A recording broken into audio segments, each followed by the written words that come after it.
Video का topic जो है कुछ मेरी लाइफ से रिलेटेड है।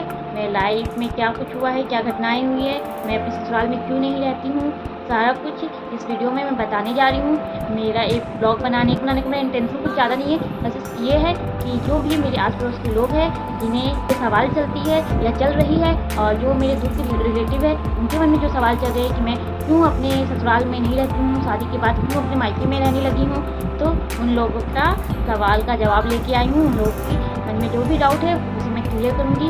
वो लाइक कमेंट सब्सक्राइब जरूर कीजिएगा और शेयर करना नहीं भूलिएगा। शेयर कीजिएगा तभी तो आगे बढ़ेगी वीडियो और लोगों तक मेरी ये बात पहुँचेगी और लोगों के मन की जो भी कन्फ्यूजन या जो भी डाउट है क्लियर होगी।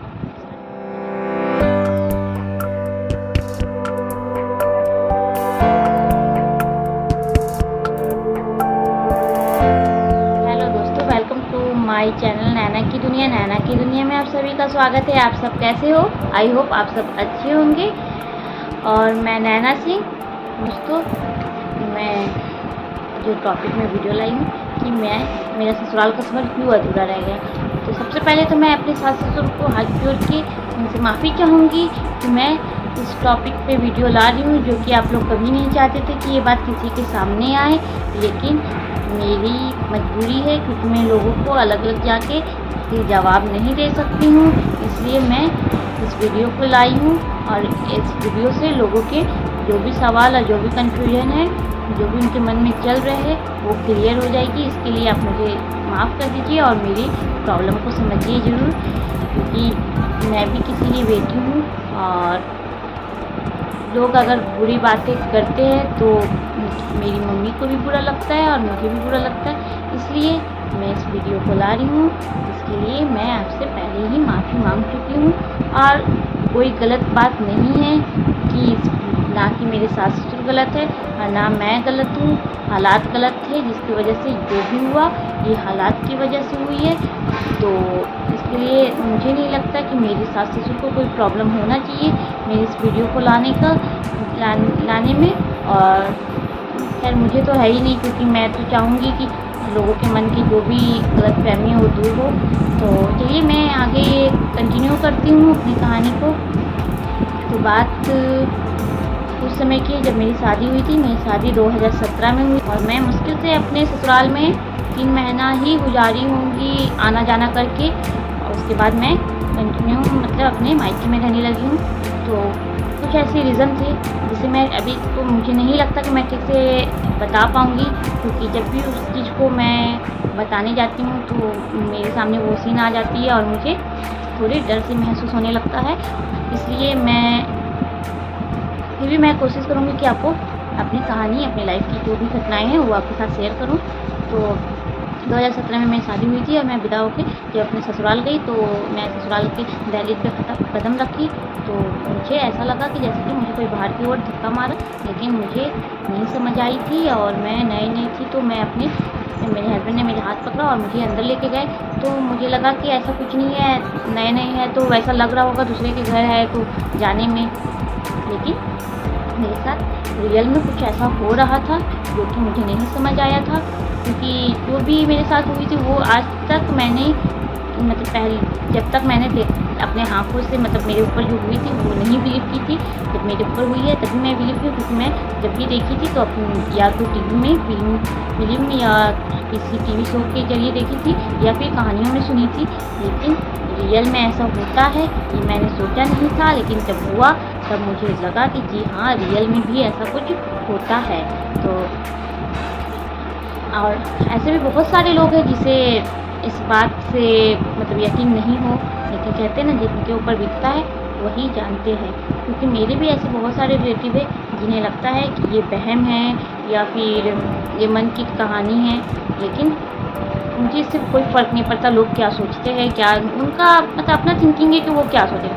लेकिन मेरे साथ जो हुआ है मेरे हस्बैंड जानते हैं, मेरी फैमिली वाले जानते हैं, मेरे लिए वो काफ़ी है कि मुझे फ़र्क पड़ता है कि लोग मेरे बारे में क्या सोच रहे हैं, क्यों मैं मायके में हूँ, उसके लिए गलत गलत जो बातें बनाते हैं वो मुझे बिल्कुल भी नहीं पसंद है।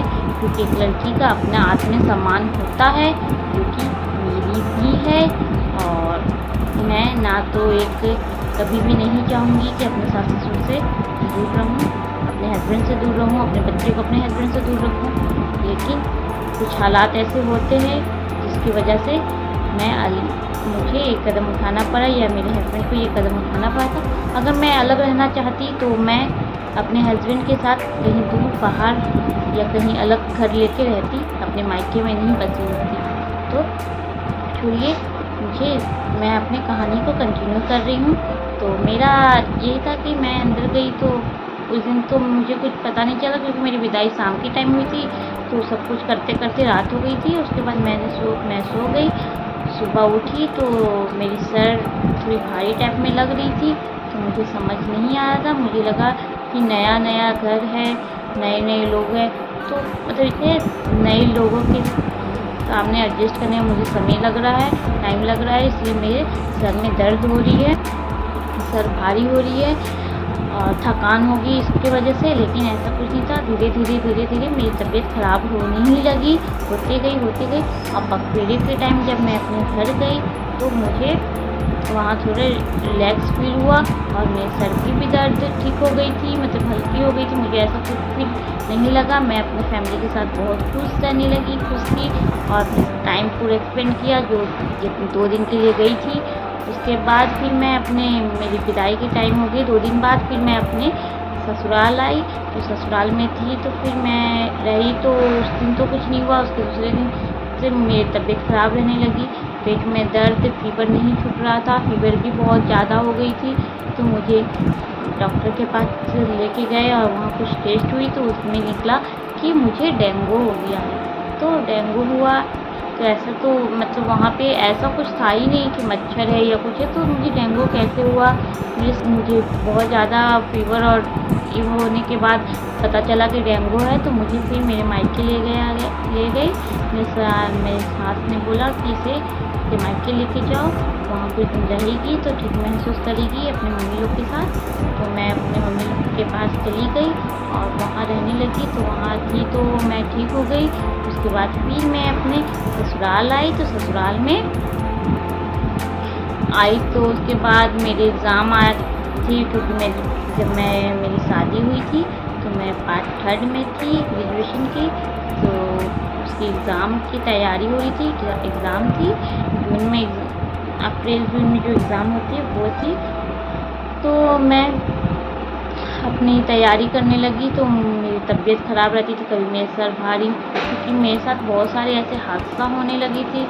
जैसे कि मैं यहाँ ठीक होके गई तो 2 दिन थी, 2-3 दिन थी, फिर मेरी तबीयत वैसे ही ख़राब होने लगी, रात का रात फीवर। तो मुझे लगता था कि मैं काम कर रही हूँ तो थकान जो है उसकी वजह से हो रही, लेकिन नहीं।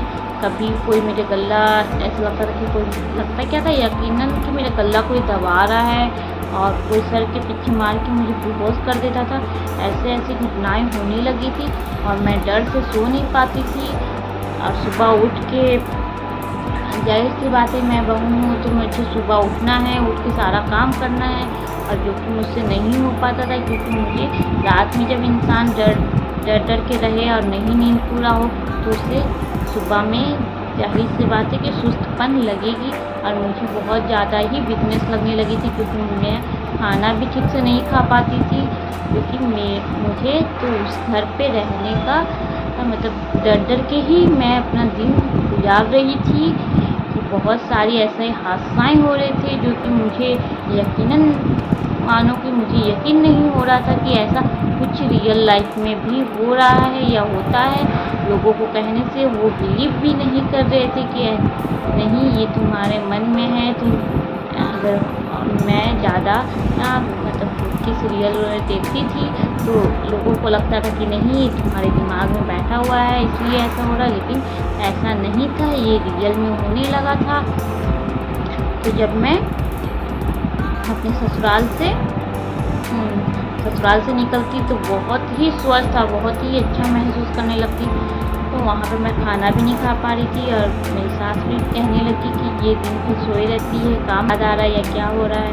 तो लोग इस चीज़ पे बिलीव नहीं कर पा रहे थे। तो फिर मेरे हस्बैंड ने सोचा कि नहीं, इसे इसका मायके छोड़ देना चाहिए, नहीं तो ये एग्ज़ाम सही से नहीं निकाल पाएगी। तो अपनी मम्मी से बात किए और डिसाइड किए कि नहीं, इसे मायके भेज देना चाहिए। तो मेरे हस्बैंड फिर मुझे बोले कि तुम यहाँ पे एग्ज़ाम ठीक से नहीं निकाल पाओगी, तुम्हारा तबीयत ख़राब रहता है, तुम अपने मायके जाओ। तो फिर मुझे मेरे मायके छोड़ा गया। मैं यहाँ से अपनी ग्रेजुएशन लास्ट ईयर की तैयारी की और फिर मैं यहाँ एग्ज़ाम दी। एग्ज़ाम देने के बाद फिर मेरे भैया और मेरे हस्बैंड ने मिलकर प्लान बनाया कि हम लोग को वैष्णो देवी जाना चाहिए, क्योंकि शादी के बाद एक पे एक घटनाएँ हो रही थी, तो मैं अपनी लाइफ को एंजॉय नहीं कर पाई थी। तो बोले कि अगर चलिए इसके साथ ऐसा हो रहा है तो एक बार वैष्णो देवी से भी घूम के आ जाते हैं, भगवान का स्थान है, तो माता रानी का स्थान से घूम के आने का प्लान बना। तो मेरे भैया, मेरी छोटी वाली बहन और मैं और मेरे मतलब कि मेरे हस्बैंड, हम लोग चारों दिन गए वैष्णो देवी। वैष्णो देवी जुलाई के मंथ चल रही थी, तो मैं वैष्णो देवी गई। वैष्णो देवी से आई तो राखी आ गया। तो मेरे घर वालों लोगों ने बात किया कि राखी के दिन इसकी विदाई होगी, अभी नहीं होगी। तो राखी के सामने मेरी विदाई हुई। उसके बाद मेरे साथ क्या क्या घटनाएं हुई है सारी मैं बताऊंगी नेक्स्ट पार्ट में, क्योंकि वीडियो ज़्यादा लंबे हो जाएंगे और लंबे हो जाने से लोग पार्ट कर करके देखते तो इसे स्टोरी का पता नहीं चलेगा कि मेरे साथ क्या हुआ है। और जब स्टोरी का पता नहीं चलेगा तो आप लोगों को कैसे यकीन होगा कि रियल लाइफ में भी ऐसा कुछ होता है। तो आप मेरे वीडियो को कंटिन्यू देखते रहिएगा, क्योंकि पार्ट सेकेंड भी आने वाला। 5 साल की कहानी 1-2 वीडियो में नहीं पूरी होती है, तो मैं अभी सेकेंड पार्ट लेके आऊँगी। थैंक यू, टेक केयर, और मेरे चैनल को सब्सक्राइब कीजिए, लाइक कमेंट शेयर ज़रूर कीजिएगा, ताकि लोगों तक ये कहानी पहुँचे कि क्या घटनाएं रियल लाइफ में भी होती है। ठीक है।